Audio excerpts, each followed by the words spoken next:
I'll tell you the times that I've started doing something and then realised about 5 minutes in I didn't press the record button. So there we go, we've got that bit done, so run and roll. Anyway, welcome this evening to Grief and Loss Moving On. This is a webinar, this is a snapshot for you of the kind of things that you can do to help your clients. So please take as many notes as you want.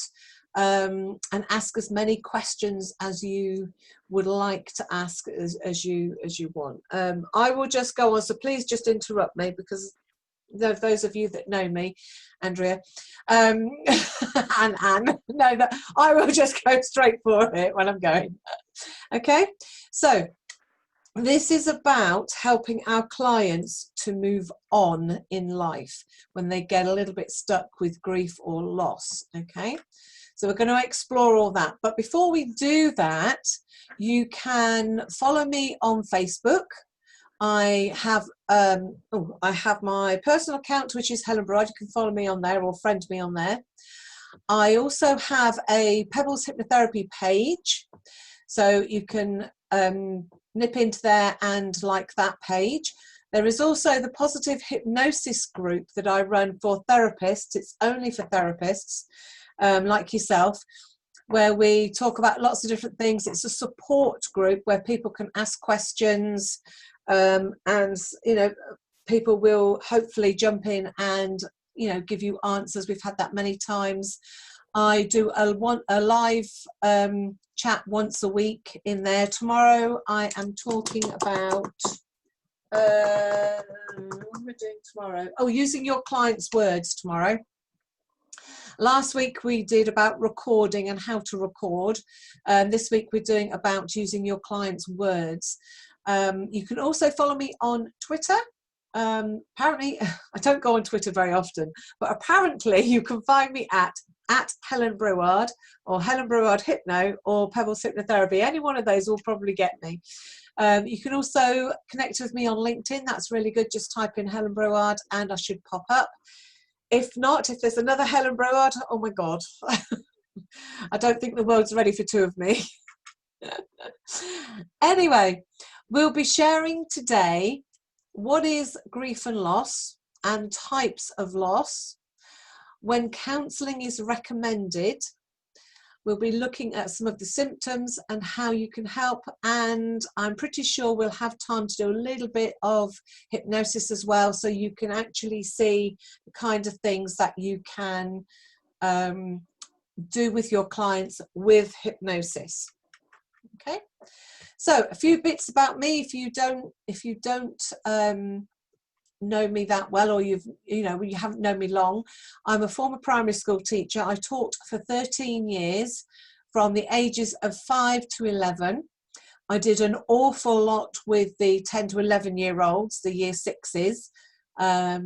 It wasn't my favourite year group to work in. They are very challenging. They are very much fun, don't get me wrong, they are fun, but they are quite challenging. My favourite year group was the year ones, and those are the children that are sort of about 6 to 7.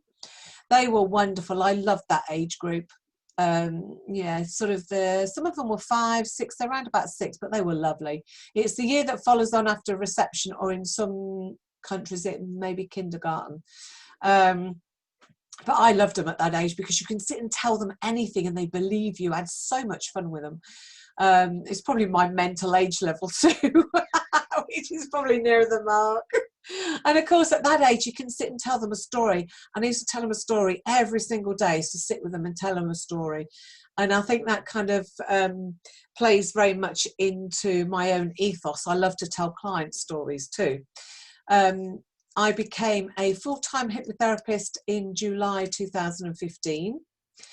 Before that, I became a hypnotherapist back in 2011. So I've been a therapist for next year, in maybe less than 6 months, I'll have been a hypnotherapist for 10 years.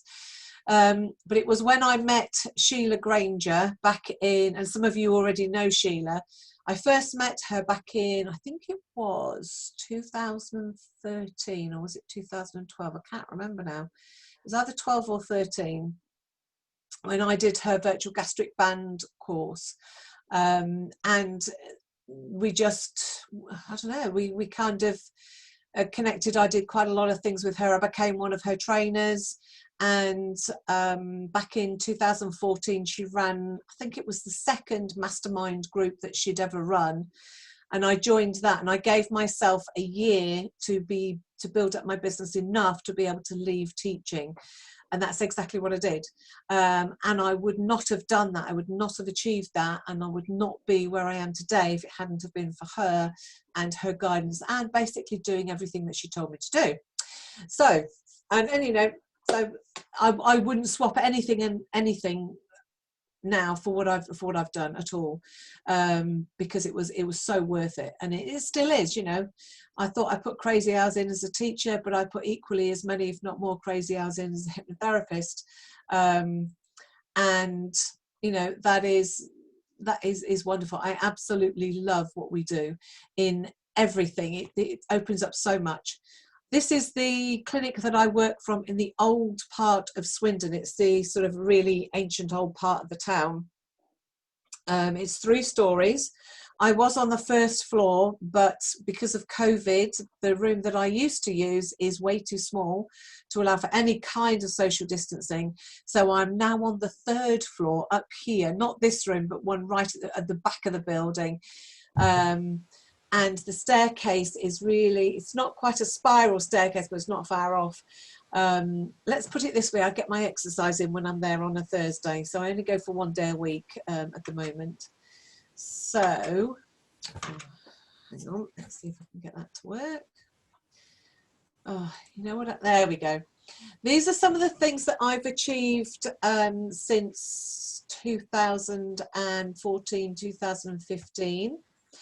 I am the pioneer of the now internationally recognised menopause relief program, and I also train a lot of therapists in that program and other programs as well. I also speak internationally at many hypnosis conferences about the work, usually about the menopause work, but sometimes I do talk about other areas as well. As you've seen, I'm based in Old Town in Swindon. I'm also based at home in Royal Warton Bassett and on Zoom, the same as everybody else or a lot of other people. But to be fair, I was doing a lot on Zoom for many years anyway, so that for me is not unusual in itself. I am the author of My Menopause My Way, which is an Amazon bestseller. Do you know what that is? Just over 2 years old now since I published that. I can't even believe where that time went. I help other therapists with their practices and with their clients with supervision and mentoring, as well as training. I have been in local and national press and radio stations, you know, for since 2015, 14, 15. This was the magazine that my menopause relief program was featured in, was the Spirit and Destiny glossy, high-end glossy magazine in the UK, which was really super exciting. That was really cool. Okay, so let's move on a little bit. So what is grief and loss? Well, unfortunately, grief and loss is part of everyday life. We feel grief when our life changes. And it's usually when it's a change that we either don't want or that's been unexpected, or a change that we knew that was coming, but we didn't quite expect to feel the way that we felt, or the changes that actually happened along the way. And quite often it's because we no longer have physical access or to someone that we were really connected with, that we had those feelings for.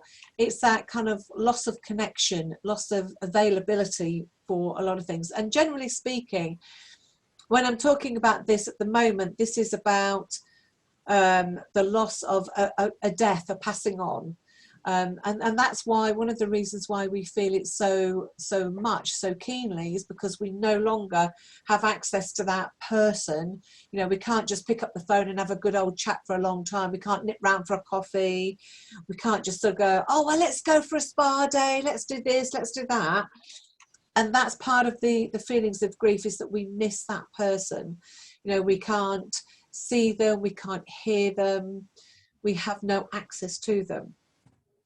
And unfortunately, at some point, all of us are likely to experience grief. Those feelings of grief that a loved one has passed on. Now, sometimes it might be a partner, it might be a close family member, it might be a friend, or it could even be a pet. Now, we talked about pets the other day when we did this. Pets can be quite a good, and I don't mean this to sound as if this is the reason why you have pets, because it's absolutely not. But for younger members of the family, when a pet passes on, it can be a soft way of starting to learn how to deal with grief, how to deal with that loss, because it's not a grandparent or an uncle, an aunt, or God forbid a parent or a brother or a sister. It's a pet, so it's kind of a little bit removed. That being said, feelings that we have for pets can be equally, when we lose them, can be equally as strong and as devastating as if we lose a friend or a family member, because what pets do actually become part of the family. It's just that they're not a human part. And in my family, we've lost many, many pets. And as I said the other day, we've got many bodies buried in the garden. But, because we used to have, the children were younger, we had lots of rabbits and guinea pigs over the years. And as each one passed, we had a whole proper little goodbye ceremony, because I think that opportunity to say goodbye is very important. And we had a little grave for each one, and I've got to remember where each one is buried in the garden. And it's that time, taking that time. And part of it is that feeling of unfairness, but it's not just about the physical death, though. There are other types, like losses, loss of a job, loss of a business, loss of a home, moving house. At the moment, a lot of people are dealing with loss of a loved one, an actual physical death, as we know with COVID, but also a lot of people are dealing with the loss of a job because of COVID, or a loss of a business, again, because of COVID. So if you kind of imagine that everything you've worked for the last, it might even be 6 months, I don't know, it doesn't matter. Let's say 5 years, 10 years, 20 years, and your business is thriving massively, and suddenly you lose it overnight, just like that, in the blink of an eye. And that's what's happened to a lot of businesses, especially in the travel industry. Happened to a friend of mine who, had a massively successful travel business and literally lost it overnight with this. Now, that in itself takes time for people to grieve, to come to terms with, and start to move on. Now, luckily, my friend has been able to do just that. What she's done is pivot her business and set up another branch that's connected to what she was doing before, so that when the travel industry really does start to get going again, she is going to be one of the ones that are still there, because she's managed to adapt. But it's that grief and that loss that some people find very difficult to get used to understand and to come to terms with. And that's where we can come in. We can help people with that moving forward, to let go of what was, to come to terms with it, to accept it and move on. Now, sometimes, because of all this, there are going to be people that lose their homes too, which, can be very devastating. If you've lived in that house for a long time and you've suddenly lost it, and you've got to move somewhere else, that again is a very difficult one to come to terms with. Moving house, again, that will probably tie in with the loss of a home in some cases. I remember when I was a teenager. I'd be about 14 or 15, I think, early teens anyway. And my parents decided to move from the house that I'd grown up from a baby to out into the countryside. Now, they thought it was a fantastic thing. I did not share their opinion on that. I had to leave the house, the only house I'd ever known, the one that I'd grown up in. But more importantly, I had to leave my best friend, which was 2 doors down, to being out in the country with 1 bus a day and no way of getting to see my friend after school or whenever I wanted to. You know, she was literally 2 doors down. We used to just nip out the house and go knock on each other's door.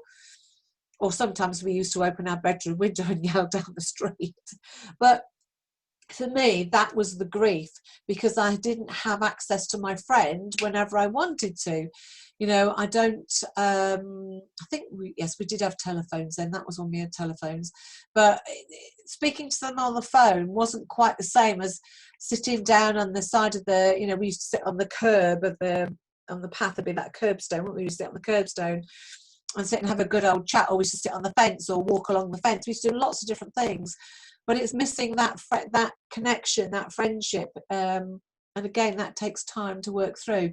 Back in those days, there wasn't really much in the way of counselling or grief or understanding of that. It was just kind of a case of, well, just get a grip and move on.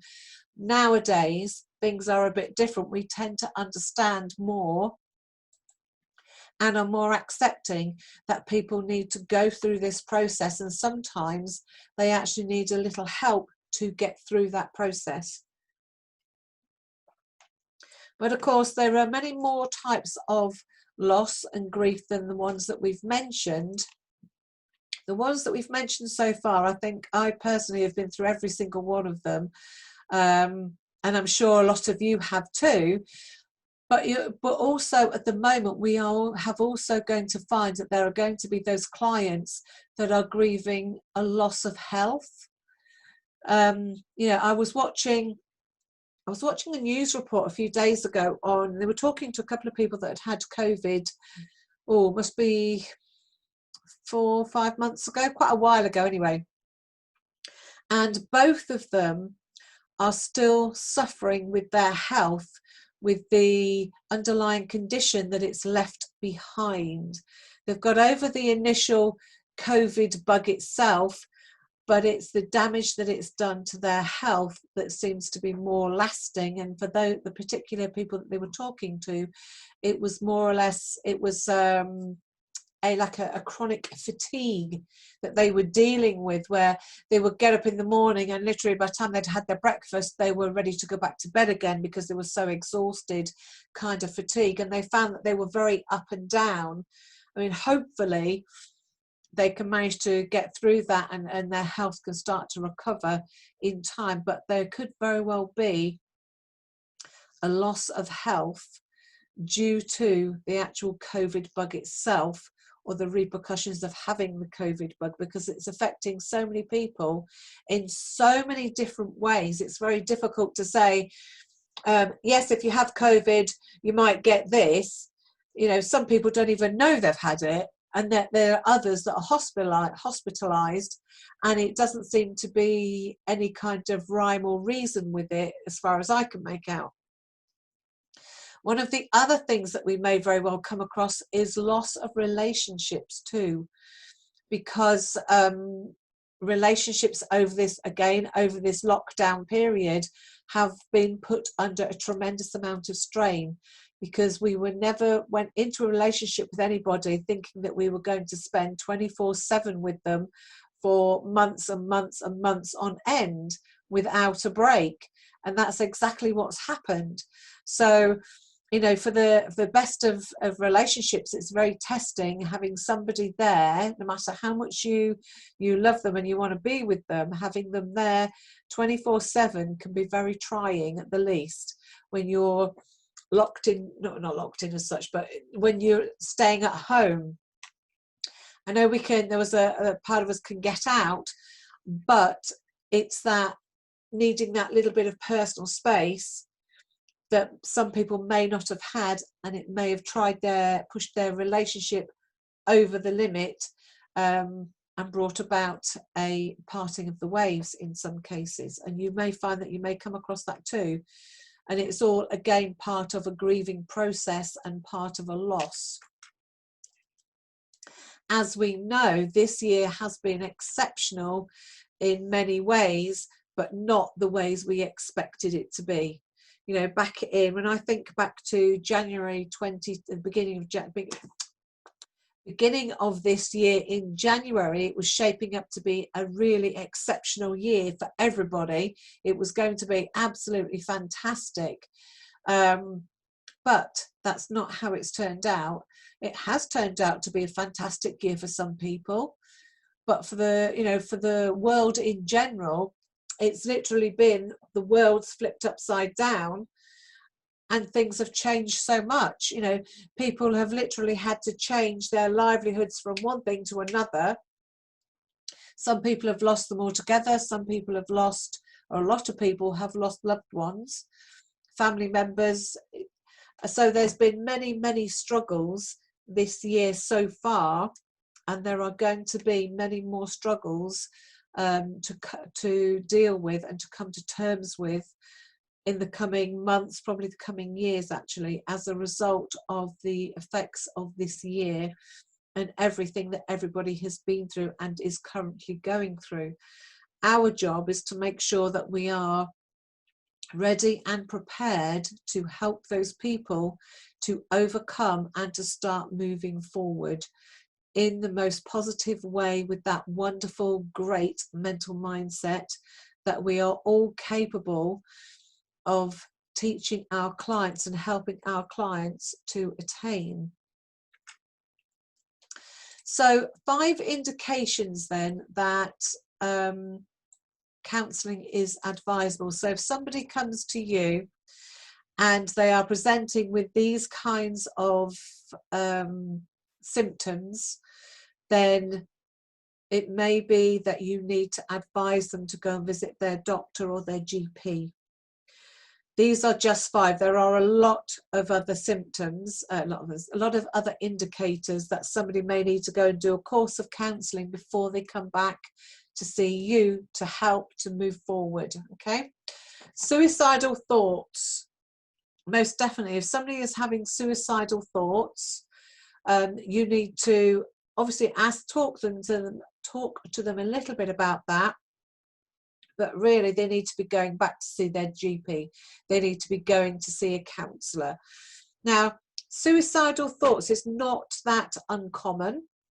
It is something that a lot of people experience, especially when they are going through things like depression, stress, those kinds of conditions. If it's long term and it's really quite a bad case of depression or long-term depression, long-term stress, and they've been dealing with it for a very long time. And what I mean by that is months and probably years, and they start having suicidal thoughts. They're usually along the lines of, well, if I have an accident on my way to work, then I won't need to go into work and I won't need to deal with all that rubbish that's going on. If I just drive into that brick wall, I won't have to do anything anymore. Those kinds of thoughts. If they're sort of now and again, or just when they're going to work, that gives you a big indicator that work's the issue. If it's a daily thing that they're waking up and having these suicidal thoughts kind of situation, they definitely need to go and speak to somebody about it.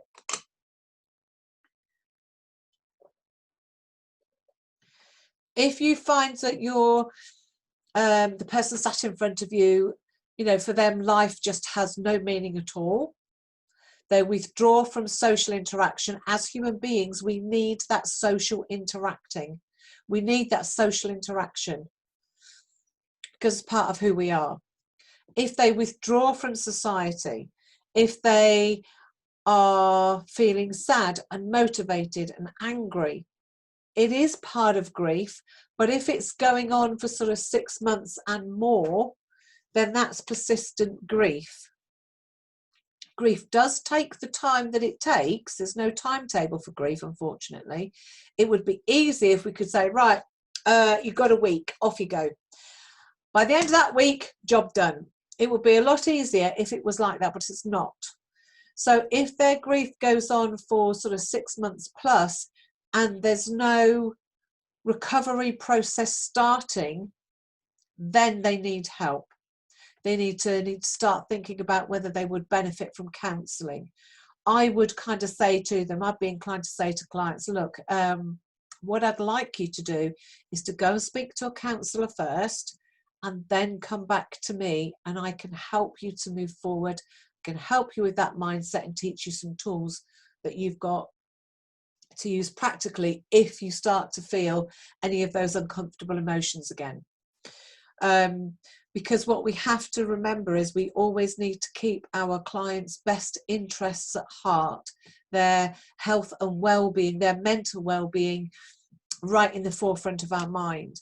And you know, it's knowing where that fine line is for you, because it's going to be in a slightly different place for each and every one of us, but it's knowing where that fine line is for you, where you think, hang on a second, this is going to be outside what I am comfortable do, not necessarily comfortable, but what I can do for that client. I need them to be in a slightly different position before I can then pick them up and move them forward. So never, no matter what they come to see you about, if you feel that they need to go and see a counsellor or a doctor, then don't be worried about saying to them, look, this is what I'd like you to go and do. I've had to do that. In fact, I do that many times. I had somebody, oh God, this is last year actually, I had somebody on the phone. She called me up and she'd seen my advert in the local paper, and she said, I just needed to talk to somebody. So I said, well, how would you like me to help you? And it became very apparent very quickly to me that the person on the end of the phone was definitely a suicide risk.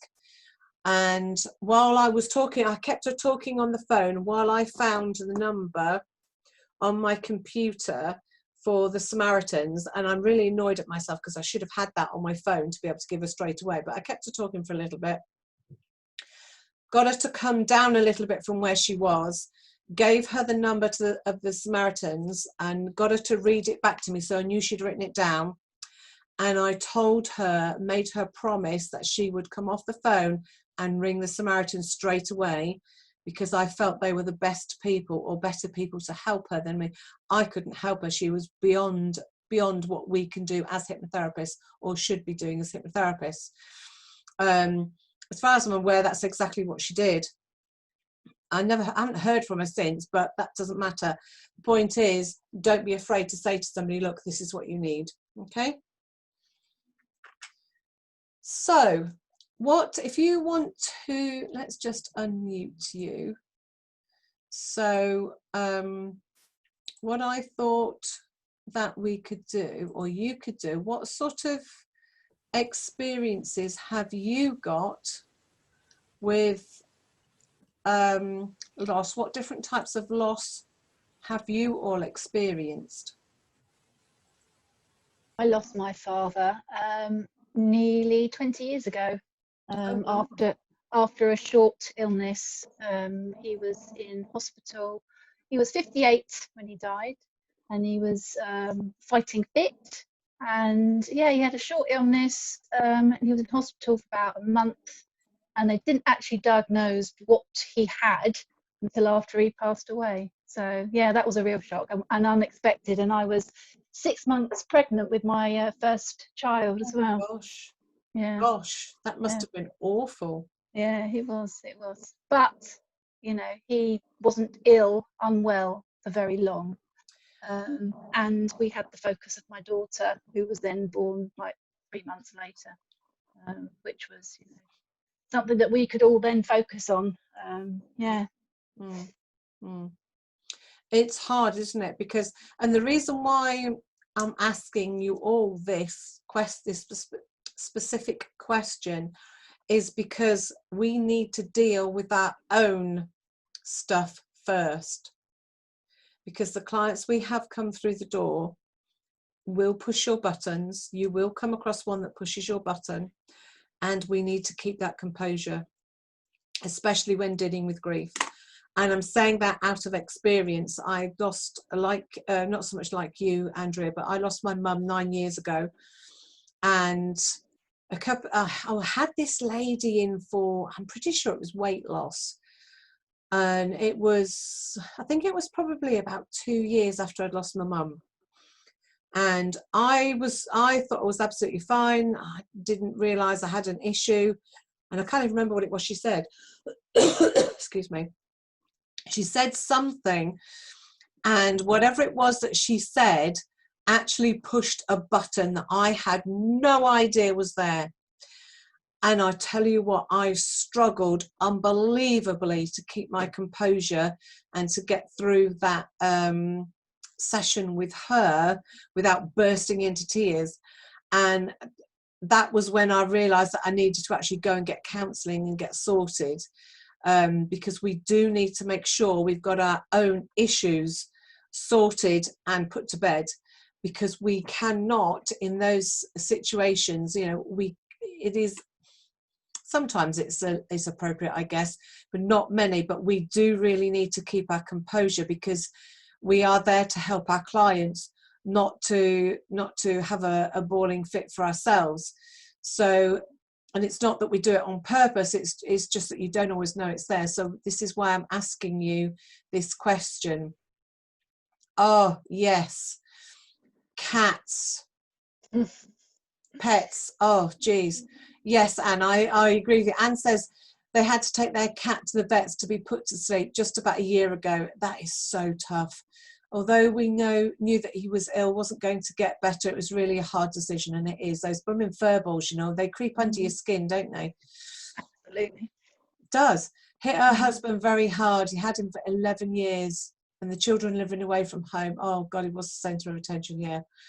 Oh, I completely understand that. Does anybody else want to share any of their experiences of loss or grief? Well, grief and loss is a sort of a companion of mine, unfortunately. I've lost 2 sons. My husband, my father died when I was 2. I had a little sister who died 6 weeks before that.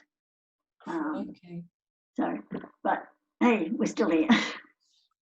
We're still here. You should be doing the webinar. Not ready for that yet. It's hard, isn't it? You know. And also I've had health, like the same with loss of health as well. So. Gosh, you've just about had them all, haven't you? Oh, nothing like I'm a bit greedy, you know, and you know they asked, you know, do you want a bit of this? And I said I'll have 2 hands full, thanks. Oh, bless you. I love your sense of humour, Ray. Oh, thanks. Do you know, sometimes I think it's... keep smiling. Absolutely. I think it's a sense of humour that carries us through, isn't it? Yeah.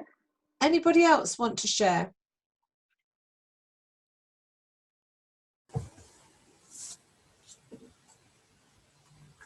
No? Okay. You know, going back to those blooming fur balls, you know, we had, as I mentioned earlier, we had, when my children were little, we had rabbits and guinea pigs.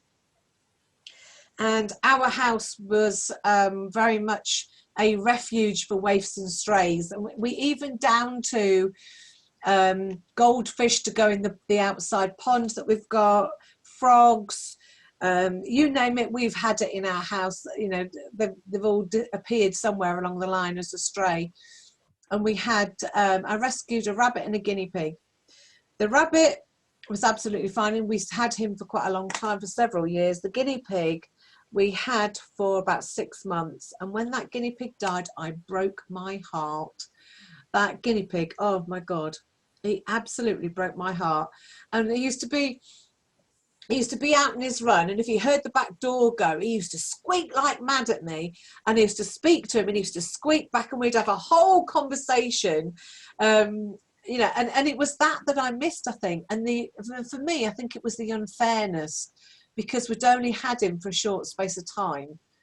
And, you know, and my husband kept saying to me, well, do you know what? We've given him a good 6 months. Yes, but we should have had him longer. It doesn't matter. He's had 6 months. And logically, my brain's going, Helen, get a grip. It's a guinea pig.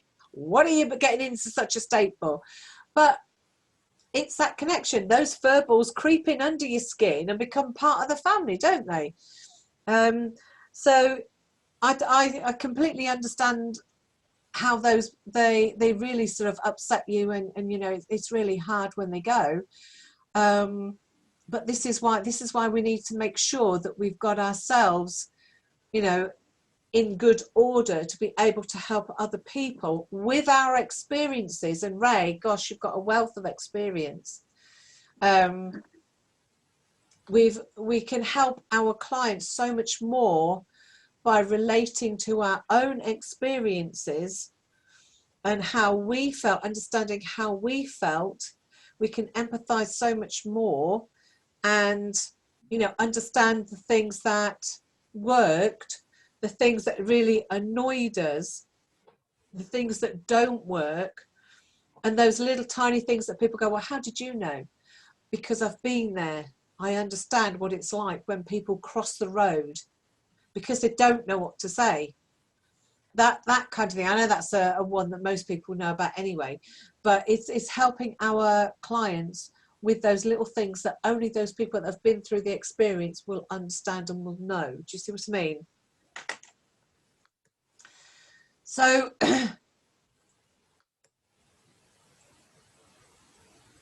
common things that people find, some of the symptoms of grief, people will quite often dislike a lot of noise.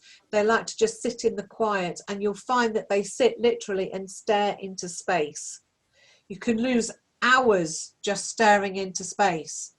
Quite often they are not sleeping very well. Because they are not sleeping very well, they are tired. Because they are not sleeping very well, they have low energy levels. And if they have to go to work, you'll find that or school, if they're a child, you'll find that they are not performing very well at work or at school. They're not achieving as much as they would normally do under normal circumstances. They'll be a lot slower. Part of that is down to the poor sleep. Part of that is down to that mental numbness that happens, that goes on. And those low energy, it's that sort of disbelief, isn't it, that this has happened, and the unfairness of everything. And of course, people will, as well, as we said before, withdraw from social situations. There's sometimes that reluctance to actually physically go out, and they can become quite isolated at home or in the home. And sometimes, you know, it's that feeling of they can't face the world. They don't want to be a part of the world, because for some people it's like going out and starting to engage in the world again is almost disrespectful to the person that's passed, or the loved one that they've lost, or the friend. You know, it's almost like, well, you're dead and I'm still going out and having fun. I shouldn't be doing that. I suppose you could say in some respects it's a bit like a survivor's guilt. I'm still here and I don't deserve to be. I should have been the one that died, not you, kind of thing for some people. So there's many different ways that people sort of perceive those things, but what we actually need to do is to start encouraging them to go out again and to start taking part in life, start smiling again, and understanding that it is okay to do those things, to smile, to laugh, to start being part of life again and living again. It's not leaving that loved one behind. It's not being disrespectful to them. It's not forgetting all about them. It's literally moving on and in living life again. That's what we are here to do, is to help our clients do, not just with grief and loss, but with a lot of other things. It is again about helping our clients to put whatever happened in the past or is currently happening to bed and to move forward, so that they can live their life the way they need to live it or want to live it or should be living it. And I guess really with us as well, with a physical death, it's like it's getting the person that's experiencing the loss and the grief to get past that last end bit, the last few moments, if you like, rather than the whole amount of time that we spent with that person, remembering all those times, all those wonderful things, not just that little bit at the end, because we tend to fixate on that end bit, and it's getting them to move past that to allow them to remember the bigger picture, the good times, the wonderful times, the times where, you know, I'm quite sure all of us have experienced this, the times when we've had the most stupidest of jokes and we've actually been crying with laughter over the silliest of things, or somebody's done such a stupid thing. And it's getting them to remember those kinds of things again, not just that last little tiny bit, because that last little tiny bit is not who that person was at all. That is who they were. And it's getting them to re-engage with that again, to remember, to honour that person. And by doing that and going out and living, that is how we honour the person that we've lost. Not by isolating ourselves at home and continuing to be stuck in grief. Does that kind of make sense to you all? Yeah. It's not necessarily an easy thing to do, but we can do it. So what I'm doing on Saturday, this coming Saturday, 9 a.m. till 4 p.m. UK time. I don't know, Ray, what time that is your time. It'll be... I just have to convert it. I can't remember either. So. It'll be late afternoon, I think, middle to late afternoon. But I could be wrong. I think, when you say 4 o'clock, 9 a.m. 9 a.m. So, yeah, I'd have to look it up. Whereabouts are you, Ray? In Perth. Perth, all right. Yes, Yeah. you did say I that. just check it on my phone. Yeah. But this weekend I can't. I'm doing my Reiki Masters this weekend. So. Oh, lovely. How nice. So we're having a full day's training on grief and loss. You will have the manual, which will give you all the training material that you need. In the manual, we'll be talking about the stages of grief, losing your job or your business, practical activities that you can get your clients to do to help them in that process to move forward. Oh, okay. There'll be 5 scripts inside that manual as well. There is the certificate of training, and if you belong to the Australian Hypnosis Association, you can claim 5 CPD points. Now, that whole day's training, because you've attended this webinar, is at £97. If you buy it off my website, it's £147, which is still a really good price. But because you've been to the webinar, you can purchase the whole day's training and all the manual and everything else that goes with it and the replays for £97. So if you wanted to do the training but you're busy, then that's absolutely fine. You can still purchase the training, and I will send you the replays afterwards, so that you can catch up on your own and have a video call with me after you've done the training, so that we can go through any questions that you might have or anything you want answering, so you can catch up with me on your own later on once you've done that. If you are interested in doing further training, the full day's training, I've just put the link, the Eventbrite link, in the chat box, so that if you wanted to do that, you can click on that and make your purchase today if you want to. I will send out a replay anyway of tonight's session anyway, for you to listen to again if you want to. And there'll be a link on that email that comes out to you. I'm going to get it out tomorrow morning. It's my first job tomorrow. Okay, any questions? No? Okay. So what I thought we'd do... Can I ask one? Oh, no, it might not be, might be more appropriate for the actual training. Now you've got me curious, Ray. What was your question? Have you ever had a client who does not want to let go? Who, for example, I had a client, her son had died of an unknown cause 17 years ago, but she used to live for people sending her cards each year saying, oh, you know, we're so sorry, you know, it's another year gone. And she actually thrived on the attention. Have you ever had anybody like that? Not quite like that, no. But people like that, they're getting a secondary gain, so you're not really going exactly, yeah.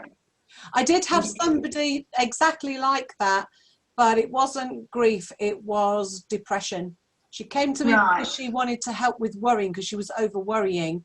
And she just happened to mention that she was suffering with depression. Now, I'd only been a therapist I'd only been qualified. It was in my first year of being qualified, I think. And she was quite happy to let go of the worry, but she didn't want to let go of the depression. Because she got too much attention from the family. Yeah. That was a difficult one. She wouldn't move further forward. When she realised she was starting to shift a bit, she stopped sessions. Yeah, same with this lady. Yeah. And to be fair, if that's the case, personally speaking, there's not much you can do with them, I wouldn't think. No. You can't force them to come in at the end of the day. No, absolutely not. They have to want, they have to want to make the changes. So. They do. So what I thought we would do is to do a little bit of hypnosis, because we help people to change their perspective, to change their mindset. That's what we work on. We also teach them to relax. So what I thought we'd do is a very quick bit of hypnosis now, so that you can have an idea of the kind of things that you can do in hypnosis, using hypnosis directly to help your clients move on. Is that okay with everybody? Yeah? Okay. So just get yourselves a little bit comfortable, and we'll do some hypnosis now. If you want to join in, feel free.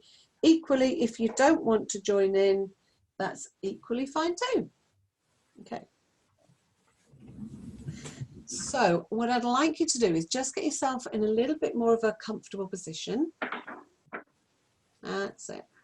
Now, I want you to just take in a nice, big, deep breath. And when you let it out, you can begin to feel comfortable. That's it. And just take in another deep breath. But when you breathe in this time, I want you to breathe in calm. And breathe out tensions. That's it. And breathe in peace.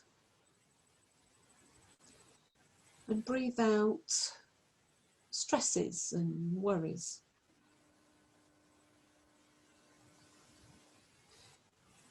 And breathe in comfort.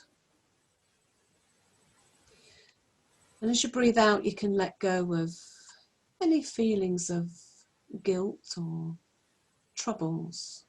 Just let them go. That's it. And you can begin to feel more and more comfortable, more and more relaxed now.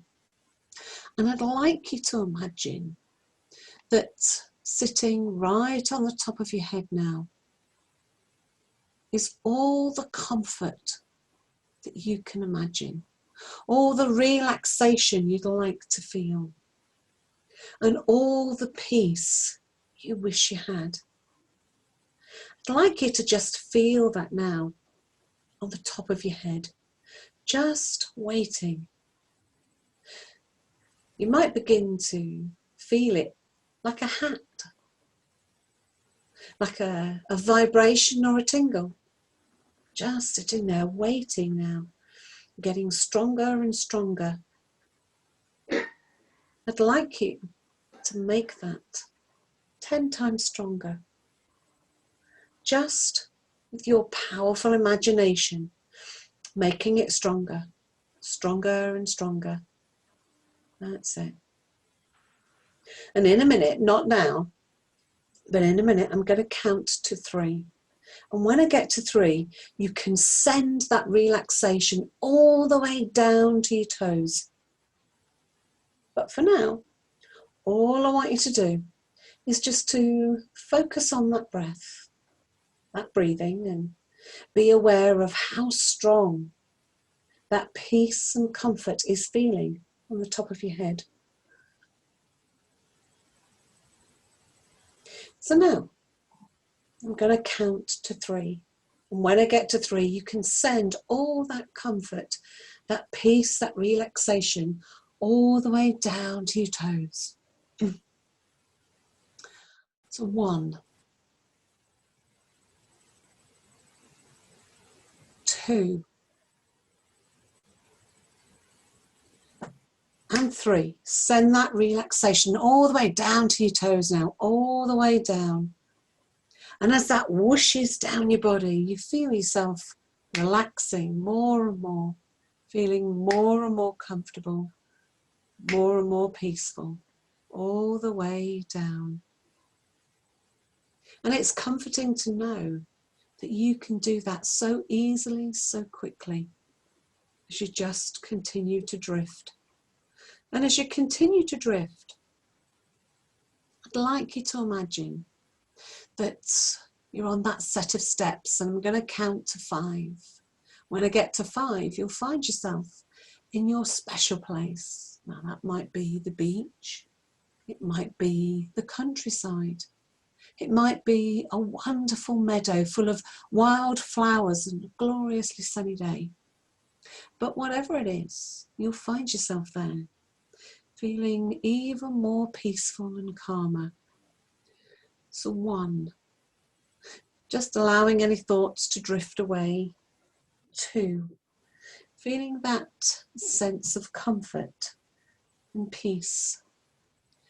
And 3, drifting down and down, deeper and deeper. And 4, just letting any other thoughts now just float away off into the universe. And 5, just floating down now into that special place. Might be the most glorious beach, those beautiful water, that's that lovely turquoisey colour. That water just drifting on to shore and back again. Beautiful sunny day. Might be lovely woods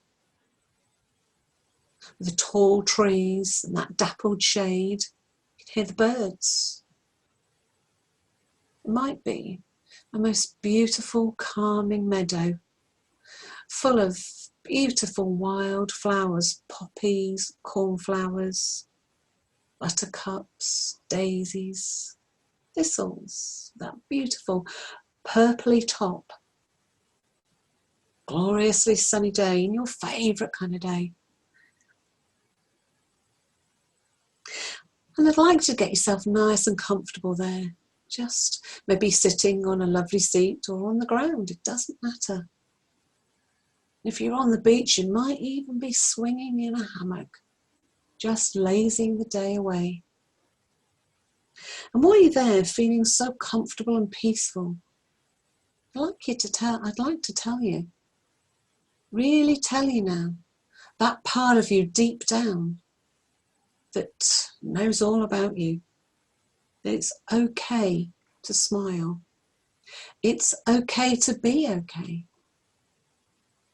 It's okay to smile and have a laugh and have fun. Those people in our past that are moved on. A great way to honour them, to remember them, is by beginning to live life, beginning to smile and laugh, to do those things that maybe you've done before and somewhere along the line you've forgotten how to do or what to do, or to do at all.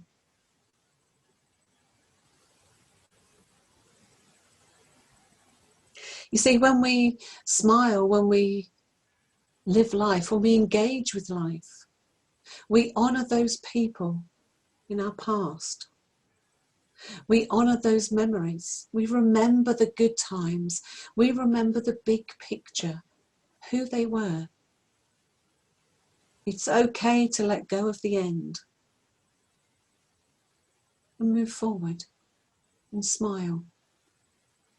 And those people you often meet in the street or pass in the local shop, I'd like you to smile at somebody, a stranger, because you never know. You never know what burdens they're carrying, what their life is like. And when you smile at somebody, I want you to just notice the powerful impact that your smile has on somebody else. I want you to notice how much you light up their face, even for an instant. Maybe you've just been the only person that smiled at that stranger in quite a long time. Maybe you've brightened their day. And how good does that feel to do something special with a smile for somebody else? Feels good. We feel good when we help others.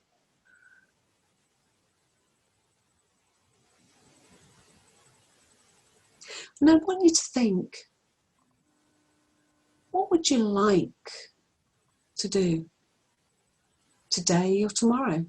How would you like tomorrow to be? What can you learn from today to take forward into tomorrow, or to put into practice, to use to make tomorrow a better day than today? Maybe you join a class, learn a new skill. Maybe you start to work on an idea that you've had in your mind for a long time. Maybe you just pick up the phone and call a friend, have a chat. Well, it's up to you. It's your choice. But just remember to smile, because a smile is so powerful and uplifting for all those that see. And you have such wonderful power inside. So honour yourself and those gone by really living and making the most out of life and those around you. So now, I'm going to prepare to bring you back to the here and now, feeling calm, peaceful,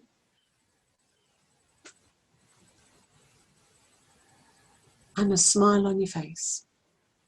So 5, 4, feel that energy flooding back in through your body. 3, 2, and 1. Feeling fantastic. You can open your eyes. Well done. Well done. Very nice. Thank you, Helen. You are welcome. How did that feel, ladies? I think I nodded off for a bit there. You did look rather chilled there, Mary. I think I nearly fell off the chair. That was lovely. Thank you. You are very welcome. That's just a little tiny snippet of the kind of things that we can blend into a hypnosis session with our clients, reminding them of the very basic things that they've probably forgotten to do, like smiling, like going out and meeting people, and just smiling at a stranger, because you don't know how much other people are carrying and working through. And I've, you know, and I say this because I remember there was years ago when my daughter was, she'd be about 20 actually. I was in town with her, and we were wandering through the town centre, and we were walking past this chap, or walking up to this chap, and he was an older gentleman, and he said something to my daughter, and I can't remember for my life of me what it was, but she just looked at him and she answered him. I can't remember what she said now, but she gave him one of her actual biggest smiles. And you know what? His whole face absolutely just lit up like a Christmas tree. And I thought, my God, how powerful was that? You know, she just gave him a big smile. And she didn't even know what she'd done. And I said to her afterwards, do you know what you've just done? And she went, no. And I said to her, look, I was watching because I was stood at the side. I said, that chap that you looked at? She said, yeah. I said, you smiled at him and his whole face literally just lit up like a Christmas tree. And she went, oh, really? And I said, yeah. I said, you've obviously just made his day. And how wonderful is that? So, you know, don't ever forget the simple things like smiling to somebody. So if you want to join me on Saturday, you can do between 9 and 4 if you want to join live. We can really delve into this in a lot of depth. You have a training manual, as I mentioned before, which includes scripts, practical activities, lots of different things. You will have access to the recordings because I'll record the training session. You have access to those recordings as well, so you can go back over it again and look at it. And there is a certificate as well, 5 CPD points for you to claim too on your continuing professional development. And that is for £97. The link is in the chat box if you want to take advantage of that now. I will be posting out the replay tomorrow for you all, and for those that have missed it, like Anne seems to have disappeared a while ago because she's having trouble with her internet again. Any questions, ladies? No? Okay. Well, if there's no questions, I really do think, Ray, it's time for you to go to bed. No, I can't. I have to phone my... I'd love to share some good news for me. Oh, please do. We've been able to extricate my daughter from the United States, and she is returning home after 8 years. But she's been in a very severe domestic violence situation. So she should be just about in Auckland, in New Zealand. So after we're here, I hope to be able to catch up with her, just say hi, and before she heads off to Brisbane. Right. Nice. I'm pretty excited. I bet you are. Oh, lovely. Is she staying in Brisbane? Yeah, her children are in Brisbane, so. Right. Okay. That makes more sense then. When I went to Australia, she doesn't have to double quarantine, because we've still got in Western Australia our borders are closed. It's getting a lot of flack for it, but hey, we get around normal. We don't wear masks. We just carry on as normal. But the other states, they're not so lucky. Yeah. No. Everywhere's having a terrible time, aren't they? Yeah. It is an interesting time. So I'm pleased that she's coming back to you anyway. I'm sure you'll feel a lot better knowing that she's in the country. Oh, absolutely. I've been just watching things, for the last couple of years. And I thought, oh, come on, we've got to get you out of there, So, but we eventually, with the help of a friend of hers in Melbourne, who actually works worldwide with women in domestic violence situations, and so she drew up a safety plan and everything for us. So. Oh, good. Yeah. Good. We never stop worrying about our children, no matter how old they get. No, they didn't tell us. I thought it was supposed to finish with 18 and out you go. Not really. Do you know what, when I was younger, my mum always used to say that to me, and I used to think, Mum, I'm 40. Come on, And now my children are grown up, and I kind of understand that. Yeah, that's right. So, okay. Well, thank you very much, ladies, for a wonderful evening, and thank you so much, Ray, for staying with us. It must be about 2 o'clock in the morning for you. 2:15, I believe. Yeah. Wow. And it's Tuesday. I'd be snoring my head off. It's so. Listen, I cannot tell a lie. I have had a couple of snoozes, between 6 o'clock and midnight. I bet you have. God, I'd be wiped out tomorrow. No, I've enjoyed it. Thank you very much. You are very welcome. It's an absolute pleasure meeting all of you. I'm pleased, Dan, that you are still here. Yes. It's good to have you here still. Lynn, it's an absolute pleasure meeting you again, and you, Andrea, and lovely meeting you too, Mary. You too, Helen. Thank you. Cool. Thanks, Helen. Very good.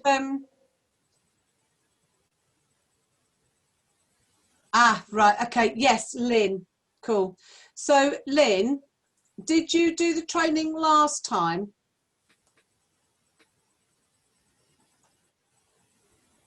I can't hear you. You have to unmute. Can you hear me? I can hear you now. All right. I'm getting used to this Mac. I've gone Mac. Oh right. Oh my God. I'm getting used to it all. We had a little session, Anne and I. Anne was teaching me what buttons to press, and now she. Did you do live training last time? I can't remember doing the training. I put all the manuals and I bought the course and everything, but it all happened right on top of. So that's right. I remember. I sort of put it to rest a little bit because it didn't feel appropriate. No. And then of course with everything else that's gone on this year. Yeah. What I'm saying to you, Lynn, if you want to join in with the training on Saturday, you can do. But you don't need to repay. Yeah, I can't, Helen. I've got visitors coming. Okay. Across on Saturday. The family are coming across from Warrington, so I've got to I can't. You must have had the replays last time. Did you probably right, okay. What I will do, I will make sure that you get access to the replays from Saturday. I just thought about it, and it's just really just been sat there. That's why I just came on tonight, really, to try and G me up a bit.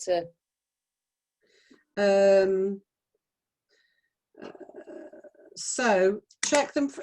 I will make sure that you get access to that stuff on Saturday after the training. So it will probably be next week now when I send that out. But also don't forget to give me a call once you've been through the replays, and then we'll sit and have a video chat. Okay? Yeah. Cool. Super job. Right, ladies, I need to go and do some meditation now. Actually, read into that, Helen needs to go and have a kip. Because that's usually what happens. I need my dinner. I bet you do. Right, lovely. Thank you very much, ladies, for joining me tonight. It's been an absolute pleasure meeting you all, and hopefully I will see you soon.